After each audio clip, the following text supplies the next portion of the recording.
Officials tonight are planning to shut down the intake valves along the Ohio River to protect our drinking water from that chemical spill over in West Virginia. Yeah, Cincinnati will use a built-up supply of water during the 20-hour shutdown, and we're asking what's being done to keep our water safe.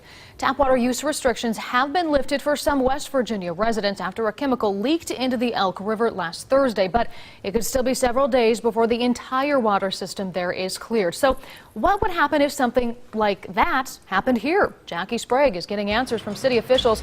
She's live with what she learned.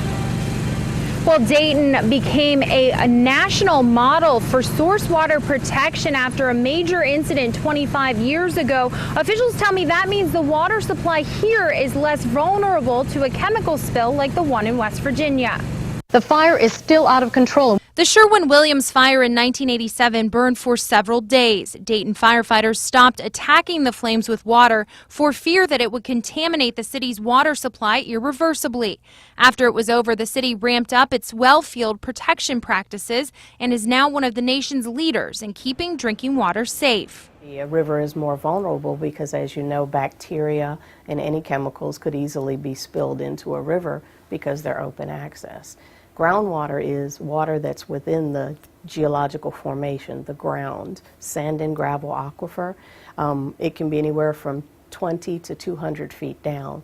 Environmental Director Michelle Simmons says it's less likely that something like the West Virginia chemical spill will happen here. Well, the earth itself provides a filtration. So basically, as we divert water from the river, it has to filter through the media, which is the earth, sand and gravel, and the sand and gravel then could pull off any of those contaminants before it gets to groundwater resources. Each of the two well fields can provide enough water to sustain all customers, so if there is an issue, one can be shut down without impacting service.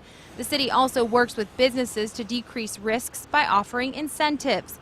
You can help by looking for signs like this when you're driving along State Route 4 and Interstate 75. If you see anything out of the ordinary, an accident that occurs within that drinking water protection area, call us. Call fire department. That's what we do, is we want to make sure we keep those chemicals out of our regional drinking water resource. And the water department also does annual training with local fire departments and hazmat crews. Reporting live in Dayton, Jackie Sprague, 2 News, working for you.